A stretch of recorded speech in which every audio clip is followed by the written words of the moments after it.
Penguntit yang nyaris supranatural, pembunuh berantai yang menggambar korban, dan suara misterius yang familiar, nomor 15. Pada 22 November 1987 warga Chicago menonton berita jam 9 malam di WGN TV. Saat Dan Rohan membacakan berita Bears, layar TV tiba-tiba menghitam di seluruh kota berangin. Penggemar Bears yang putus asa mencoba mengatur televisi saat gambar baru muncul di layar.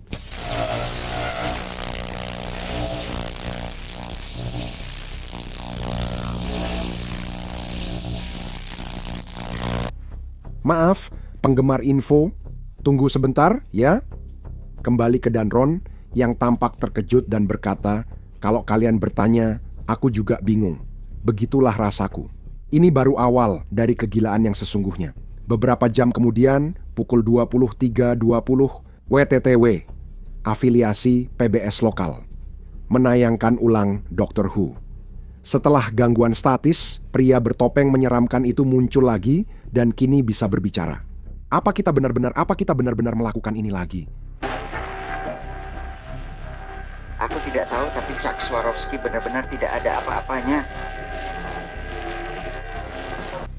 Dengan suara elektronik terdistorsi, pembajak mulai mengoceh kacau tak jelas. Dia menyebut komentator olahraga, surat kabar lokal, meneriakkan slogan iklan, terkadang tertawa lalu mengerang. Para penonton bingung dengan tontonan dan situasinya, lalu semuanya jadi aneh. Rekaman itu tiba-tiba menampilkan sosok bertopeng membungkuk di kursi, dipukul pemukul lalat oleh seseorang berkostum pelayan Prancis. Tak lama, program reguler kembali.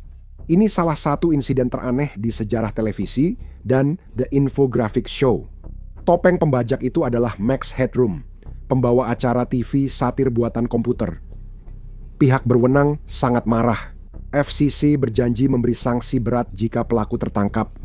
Namun pelakunya belum pernah tertangkap. Salah satu pembajakan sinyal paling berani dalam sejarah hilang tanpa jejak. Namun setidaknya tidak ada korban jiwa. Hal ini berbeda dengan misteri berikutnya. Nomor 14. Salah satu kematian paling misterius dalam sejarah terjadi pada 16 Agustus 2010. Polisi sedang memeriksa apartemen London milik jenius matematika Gareth Williams. Tidak ada rekan kerjanya yang melihatnya selama beberapa hari, dan pesan serta panggilan telepon tidak pernah mendapat balasan. Saat tak ada jawaban di pintu, polisi masuk dan memeriksa apartemen, namun tak menemukan tanda-tanda Gareth. Namun, ada bau busuk di udara yang sudah akrab bagi mereka dari pengalaman di TKP. Petugas memeriksa kamar mandi dan menemukan tas olahraga merah besar di bak mandi berisi mayat telanjang Gareth Williams yang membusuk. Tas itu digembok dari luar. Apartemen jadi tempat kejadian perkara dan penyelidikan kematian segera dimulai. Saat itu keadaan mulai aneh, detail tentang Gareth Williams mulai terungkap. Keahlian Gareth Williams dalam matematika dan analisis data membuatnya direkrut oleh MI6. Kamu tahu tempat kerja James Bond di film-film itu. Pejabat juga mengonfirmasi bahwa dia bekerja sama dengan NSA Amerika untuk melacak pencucian uang oleh beberapa kelompok mafia Rusia terkenal. Dengan kata lain, Gareth Williams adalah seorang pria dengan banyak rekan yang sangat berpengaruh dan juga musuh yang sangat berkuasa. Kematian Gareth terasa aneh, seolah mengirim pesan, namun kita tetap menyebutnya kematian, bukan pembunuhan.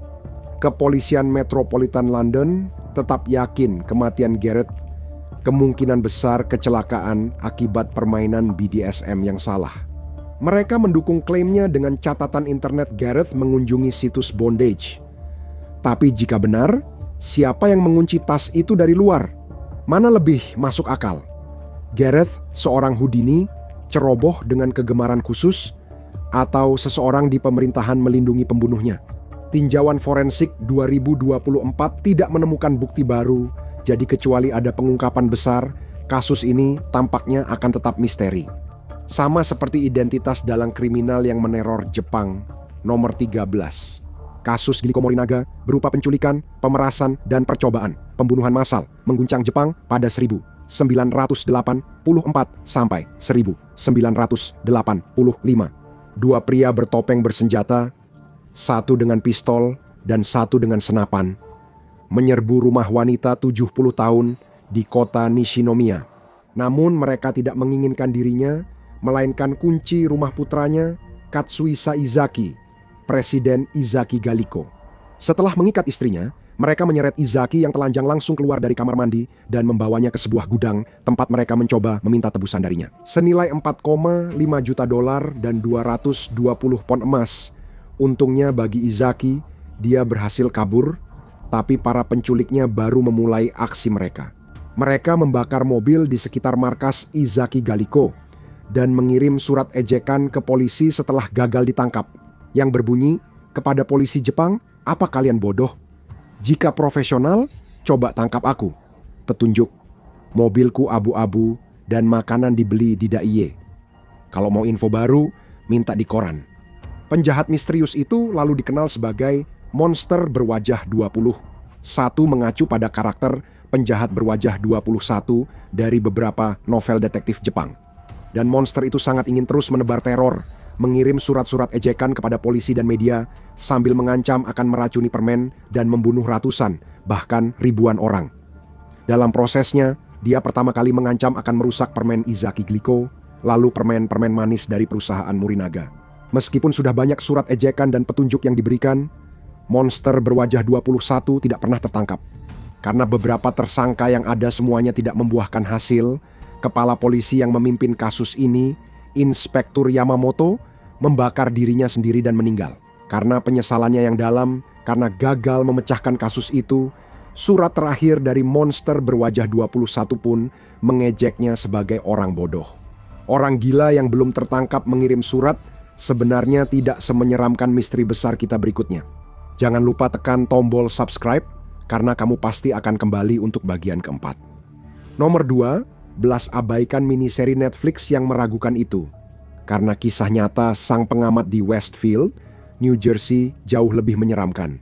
Keluarga Bronches pindah ke rumah megah di 657 Boulevard pada 2014 berharap memulai kehidupan impian. Karena mereka ada di video ini, semuanya jadi mimpi buruk. Mereka menerima surat misterius dari seseorang menyebut dirinya sang pengamat yang mengaku telah mengintai rumah itu sebagai proyek lintas generasi keluarganya. Sebagian isi surat berbunyi, 657 Boulevard menunggu kalian pindah. Sudah lama sejak darah muda menguasai lorong rumah ini. Aku sang pengamat mengendalikan 657 Boulevard hampir 2 dekade. Ini tugasku, hidupku, obsesiku. Kini kalian juga begitu. Kalau kalian penasaran, darah muda memang merujuk pada anak-anak keluarga itu. Surat-surat itu bertele-tele dan kacau, penuh salah ejaan, dan tampak menikmati mengejek keluarga itu. Dalam suratnya, sang pengamat senang mendeskripsikan nama-nama anak Brodis dan cara memancing mereka keluar rumah. Ini mungkin salah satu hal paling menyeramkan yang pernah terjadi dalam sejarah modern. Keluarga Brodis akhirnya pindah dari rumah itu, menjualnya dengan kerugian besar. Pasangan muda yang pindah setelahnya tak pernah menerima surat dari sang pengamat. Setidaknya keluarga Brodis selamat, tak semua seberuntung mereka. Nomor 11. Pada 4 Oktober 2006, kerangka Frauke Lips, mahasiswi keperawatan Jerman, berusia 21 tahun, ditemukan di hutan pinggir jalan Lichtenau. Mayat tersebut sudah sangat membusuk sehingga tidak mungkin menentukan waktu dan penyebab kematian secara pasti. Namun, banyak orang sudah menduga hal ini akan terjadi. Frauke hilang beberapa bulan lalu, malam 20 Juni saat bersama teman-temannya di bar lokal Paderborn menonton Piala Dunia FIFA. Hanya dengan 5 euro di saku dan rumah yang berjarak kurang dari 2 kilometer, berjalan kaki pulang pada malam musim panas setelah pertandingan tampaknya keputusan yang tidak berbahaya. Itu terakhir kali teman atau orang yang dicintai melihat Frauke, tapi bukan terakhir mereka mendengar kabar darinya. Dia mengirim pesan larut malam bahwa akan pulang terlambat, tapi tak pernah pulang. Selama minggu berikutnya, ada beberapa telepon dari teman dan orang tercinta. Setiap panggilan kemudian dilacak, berasal dari kawasan industri yang berbeda di Jerman. Beberapa di antaranya jauh di luar Paderborn. Pada panggilan terakhir yang pernah dia lakukan, dia ditanya apakah dia sedang disekap Dan dengan pelan dia menjawab ya, sebelum memotong ucapannya sendiri dengan teriakan keras, tidak. Saudarinya yang sedang berbicara dengannya di telepon mengatakan bahwa suaranya terdengar seperti sedang dibius. Dan ketika Frauke memintanya untuk menyampaikan salam cintanya kepada keluarga, dia tahu ada sesuatu yang sangat salah. Tubuhnya ditemukan membusuk masih memakai pakaian saat hilang. Kita tak tahu apakah pembunuh Frauke Lips akan membunuh lagi, tapi pembunuh misterius berikutnya pasti melakukannya. Nomor 10. Kisah horor analog terkenal di internet adalah Sang Pelukis. Kisah ini menarik perhatian sekaligus kecaman karena penggambaran kekerasan yang brutal tentang pembunuh keji yang suka melukis korban-korbannya. Tapi, kamu percaya ada pembunuh seperti ini di dunia nyata? Doodler adalah pembunuh menakutkan, namun kurang dikenal yang membunuh 3-16 pria dari klub gay pada 1970-an. San Francisco menyebutnya pria kulit hitam tinggi kurus. Julukan menakutkan itu didapat karena ia suka menggambar sketsa korban dan mengaku belajar jadi kartunis. Setelah membawa korbannya ke tempat yang terpencil, dia akan menikam mereka secara brutal hingga tewas sebelum melarikan diri dari lokasi, tanpa berusaha memindahkan atau menyembunyikan mayatnya. Dengan pembunuh sebrutal ini dan metode khas, Anda pasti mengira dia akan cepat tertangkap.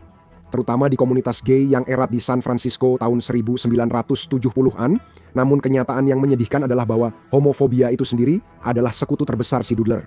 Para pria yang bisa jadi saksi kunci tahu bahwa tampil di depan umum berarti harus mengakui orientasi mereka, dan di tahun 1970-an itu sangat berisiko. Selain kurang saksi, polisi juga enggan terlibat dalam kejahatan ini. Karena terkait komunitas gay, mereka tidak menyelidiki sekeras jika korban adalah kaum heteroseksual. Lukisan baru, wajah Doodler, saat tua terus dirilis untuk membantu penangkapannya, namun ia masih belum tertangkap dan kemungkinan masih bebas hingga kini. $200.000 ditawarkan bagi yang memberi informasi hingga si pembunuh bisa diadili. Namun, tidak semua mimpi buruk di daftar ini adalah pembunuh terkonfirmasi. Kadang itu hanya sosok dalam gelap yang tak dapat dijelaskan. Nomor 9, Leloyon, juga dikenal sebagai hantu Moor, adalah legenda urban hidup yang dikenal sering berkeliaran di hutan-hutan provinsi Saal-Fribourg, Swiss. Dan percayalah ketika kami mengatakan itu, kamu pasti akan langsung mengenali pria ini jika melihatnya. Dia setinggi lebih dari 6 kaki, mengenakan baju terusan gelap mirip militer, berbalut jubah kamuflas, dan memakai masker gas JP5 yang menutupi wajahnya. Dia terlihat berkeliaran, bahkan ada yang mengaku memotretnya dari jauh. Banyak teori muncul tentang apakah dia hantu, pria dengan kondisi khusus yang menyembunyikan wajah, atau hanya orang aneh dengan gaya unik. Apapun kasusnya, keanehan kecil ini membuat pers Swiss heboh, dan tak lama kemudian banyak pemburu misteri Swiss yang pergi ke hutan untuk mencoba melihat sosok misterius itu. Kasus ini juga berakhir dengan tragis. Setelah informasi tentang Leloyon menyebar di media, dia diduga mengirimkan surat berjudul Sertifikat Kematian dan Wasiat Hantu Moor. Di dalamnya, dia mengeluh bahwa semua perhatian ekstra itu kemungkinan besar akan menghancurkan cara hidupnya. Dan sekarang, saatnya baginya untuk menyerah. Baris terakhir dalam suratnya berbunyi, hantu itu menghilang. Risiko perburuan makhluk terlalu besar. Itu akan terus menghantui pikiran sempit kaummu, karena hantu tidak pernah mati. Leloyon tidak terlihat lagi sejak surat ditemukan pada 2013. Misteri tak terpecahkan berikutnya istimewa, karena secara statistik mungkin sudah memengaruhi Anda. Nomor 8, bisakah Anda mendengarnya? Gemuruh rendah itu seperti badai yang mendekat. Suara latar yang seakan selalu ada di tiap momen hidup Anda, rasanya seperti getaran di belakang tengkorak. Ribuan orang di dunia telah melaporkan hal ini sejak 1973. Jika Anda pernah mendengar suara dengungan aneh, ceritakan di kolom komentar. Sebenarnya, apa itu?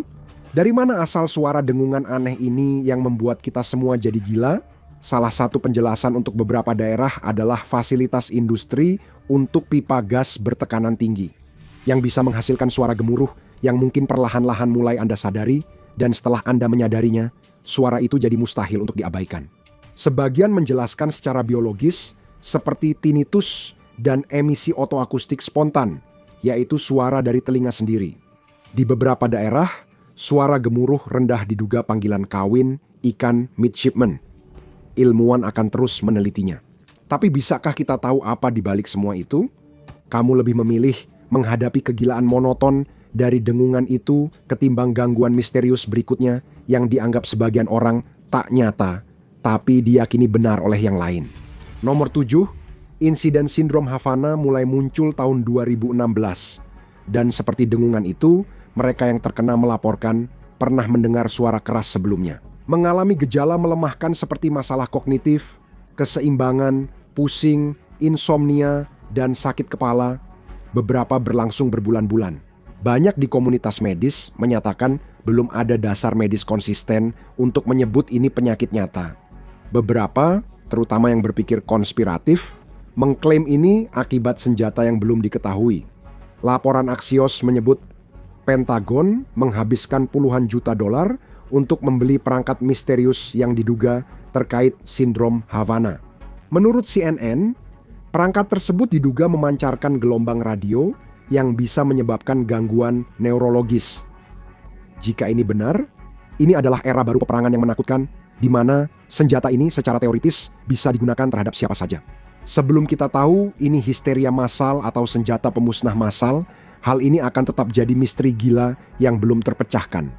Suatu saat mungkin kita dapat jawaban pasti soal sindrom Havana, tapi kasus berikutnya kemungkinan tetap jadi misteri yang mengganggu selamanya.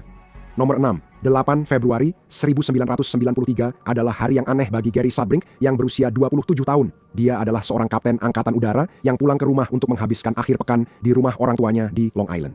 Yang penting, ini adalah kunjungan mendadak yang belum dia beritahukan kepada orang tuanya sebelumnya. Tidak ada seorang pun selain dirinya yang tahu bahwa dia akan berada di sana. Ini akan menjadi penting nanti. Setelah beres-beres, dia menelepon Mike, memberitahu baru tiba lewat JFK dan mungkin bisa nongkrong bersama. Mike bingung dan bilang ke Gary bahwa mereka baru saja bicara lewat telepon sehari sebelumnya. Itu tidak mungkin. Bagaimana mungkin seseorang yang suaranya persis seperti Gary menelepon temannya, mengaku bahwa dia telah terbang ke LaGuardia dan terkena flu. Saat Gary berpikir, telepon rumah orang tuanya berdering, pukul 10.30 malam, Gary mengangkatnya, dan apa yang didengarnya sangat mengerikan.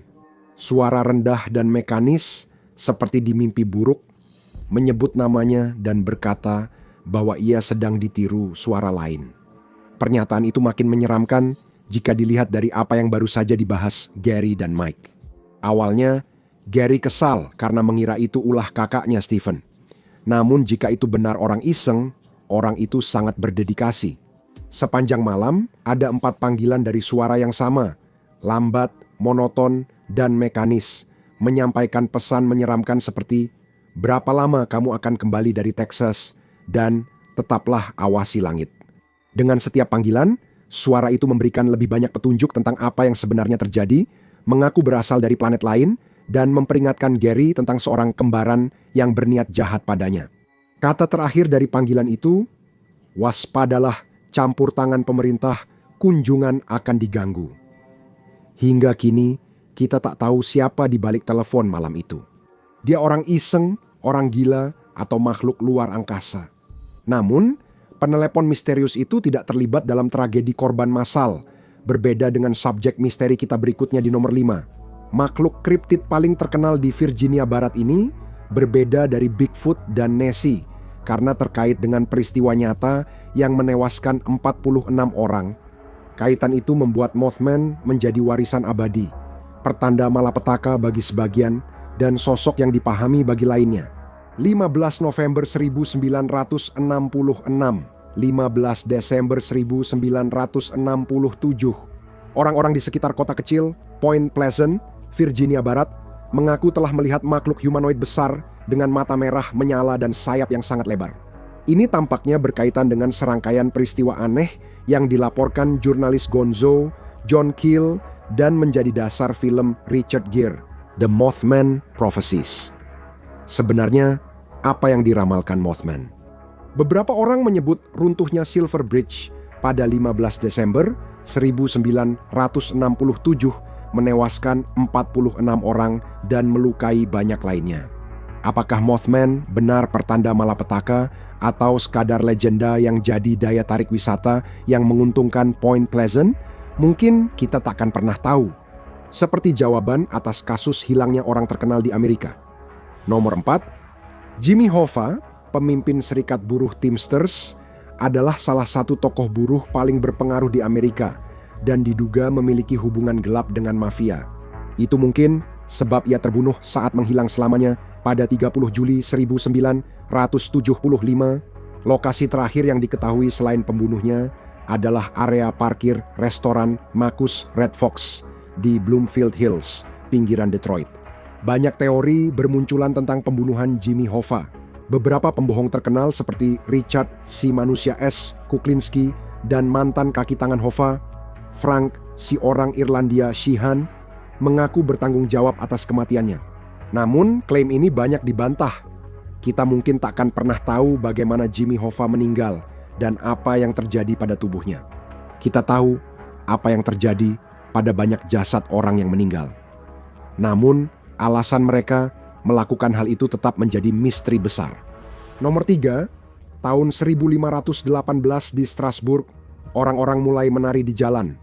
Jumlah pastinya masih diperdebatkan, namun diperkirakan antara 50 hingga lebih dari 400 orang selama insiden berminggu-minggu.